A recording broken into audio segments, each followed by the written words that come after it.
కొడుతూ తర్వాత డిఎస్పీ గారు ఎమ్మెల్యే గారు మాట్లాడతారు. ఎందుకంటే చాలా దూరం నుంచి వచ్చిన పిల్లలు ఉన్నారు.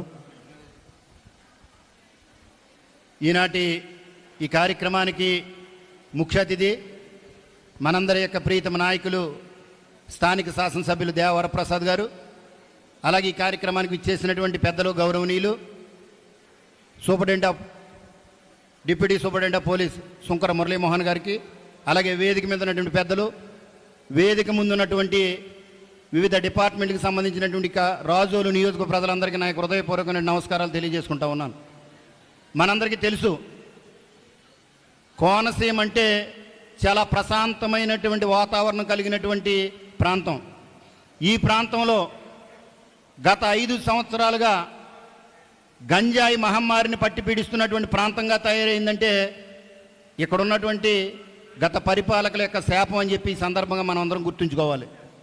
ఈ రోజున మనం చూసినట్లయితే ఈ యొక్క 10 నెలల కాలంలో ప్రభుత్వం మారిన తర్వాత ఇక్కడ ఉన్నటువంటి శాసనసభ్యులు దేవరప్రసాద్ యొక్క నాయకత్వంలో, అలాగే ఈ యొక్క కోనసీమలో ఉన్నటువంటి పోలీసు వారి సహాయ సహకారాలతో ఈ యొక్క మాదక ద్రవ్యాలుగా ఉన్నటువంటి గంజాయిని నిర్మూలించినటువంటి పరిస్థితి మనందరికీ తెలుసు.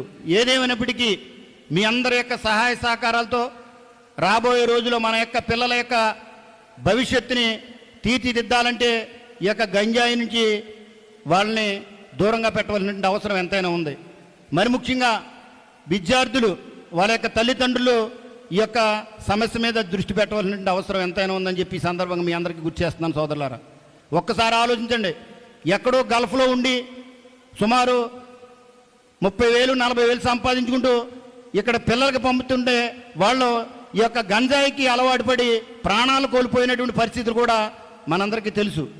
ఏదేమైనా ఈ యొక్క గంజాయిని ప్రారంభించాలంటే ప్రజాప్రతినిధులతో పాటు ఇక్కడ ఉన్నటువంటి పోలీసు వ్యవస్థ, అలాగే స్వచ్ఛంద సేవా సంస్థ వారు మొత్తం ఈ యొక్క రాజోల్ నియోజకవర్గంలో ఉన్నటువంటి పబ్లిక్ సర్వెంట్స్ అంతా కూడా ఈ యొక్క కార్యక్రమంలో నిమగ్నమై ఈ యొక్క కార్యక్రమాన్ని తీసుకోవాల్సినటువంటి అవసరం ఉంది.